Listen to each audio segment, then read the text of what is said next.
Is this you in the morning when you're using interdental brushes, when you're using floss, and when you're using your toothbrush and brushing your teeth?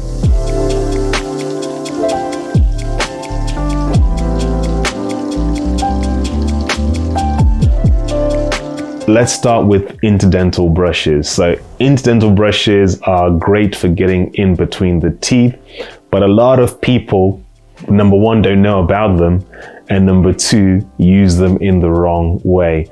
So one of the wrong ways that people are using interdental brushes is they are using them like a toothbrush and trying to brush their teeth with interdental brushes, which is not what they're designed for. They're designed to get right in between the teeth.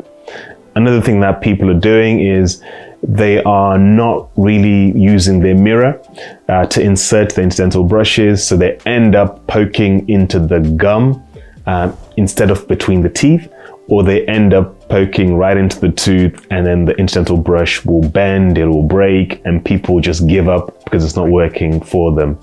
Another thing that I hear often is the fact that the interdental brushes are not fitting in between the teeth. They're too big. And again, this may be an issue if you haven't got the correct size for your mouth. So you need a dental professional to find the right size for you, show you the technique so that you can get them through in between the teeth. You want them to be a snug fit. You don't want them to be a loose fit. A loose fit means that they're not being effective in between your teeth.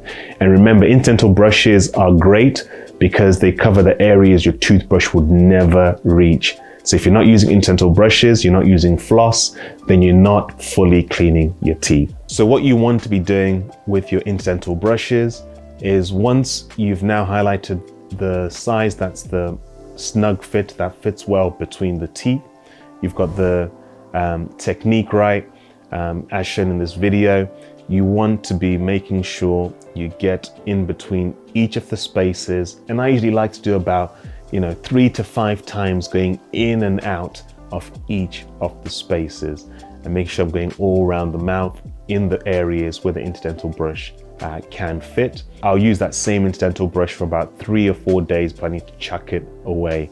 Usually they come in a pack, so a pack can last you many weeks, like a good month before you need to get a new pack. So they do last a long time, and they do a great job at keeping the gums healthy, and you end up having fresher breath because any bits of plaque or food stuck in between the teeth get flushed out. Now, what people are doing with floss that puts people off flossing is they're having a small amount of floss. Now, if it's a small amount of floss, you're going to find it really tricky to floss your teeth properly and to get to the back areas. So you need to make sure that the floss is a long piece of floss. And what you want to do is wrap it around your fingers.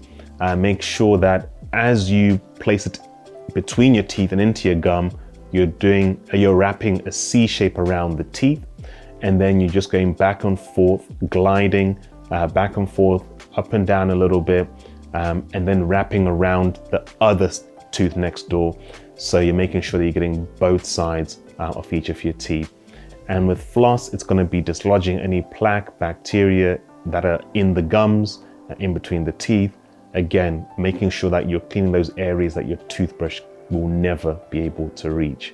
Once you've used a portion of the floss, just move along to the next portion of the floss, a fresh section of the floss, and then use that in the next area of your mouth. So try and work around your mouth using a fresh segment of the floss for each of those areas, and that'll be a great way to keep your mouth fresh whilst also keeping it free from plaque and bacteria. Brushing is a cornerstone of keeping your mouth nice and clean, nice and fresh, healthy. And with brushing, I personally use an electric toothbrush because I find it's easier to get a better clean with an electric toothbrush, but you can still get a good clean with a manual toothbrush. Now, with a toothbrush, you want to make sure that you're getting the gums as well as the teeth. A lot of people are missing out on the gums. So when you're approaching the gums, you want to be at a 45-degree angle. You want the bristles of your toothbrush to really get right onto the gum. and try and get right into the gum as well, keeping those areas nice and clean. Those are the commonly missed areas right by the gum. So 45-degree angle, bristles right into the gum.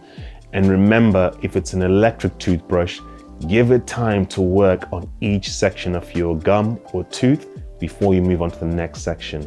So you can do gentle circular motions before then moving on to the next section. Remember, you want to do the front side of your teeth, so the cheek side. You want to do the tongue side of your teeth, and you want to do the biting surfaces of your teeth as well. You want to cover the gums on the cheek side, on the tongue side, and you want to make sure that you're spending time on the molars right at the back of your mouth. Now, those are the ones where when I examine people, they miss out a lot. So you want to make sure you're spending time being intentional about getting the back teeth and the gums right at the back as well. One of the things that a lot of people tend to do after brushing their teeth is they'll rinse out with water. Now, this is a big no-no, because when you rinse out with water, you're not allowing the toothpaste to work on the teeth.